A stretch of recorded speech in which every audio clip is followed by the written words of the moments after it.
मरीम नवाज का एक जाती गार्ड कंटेनर के नीचे आने से जख्मी हो गया। गार्ड का पांव कंटेनर पर लगी खारदार तार में उलझकर कंटेनर के नीचे आ गया।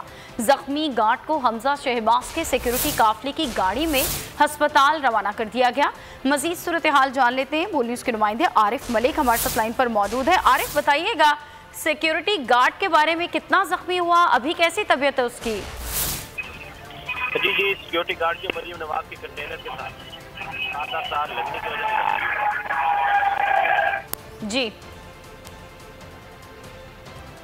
जी आरिफ, नुमाइंदे आरिफ सूरत हाल से हमें आगाह कर रहे हैं और सही तौर पर उनकी आवाज़ नहीं पहुंच पा रही, तो हम आपको बता रहे हैं कि मरीम नवाज का एक ज़ाती गार्ड आज कंटेनर के नीचे आने से ज़ख्मी हुआ और गार्ड का पांव कंटेनर पर लगी खारदार तार में उलझ गया, जिसकी वजह से वो कंटेनर के नीचे आया। ज़ख्मी गार्ड को हमजा शहबाज के सिक्योरिटी काफले की गाड़ी में अस्पताल रवाना कर दिया गया।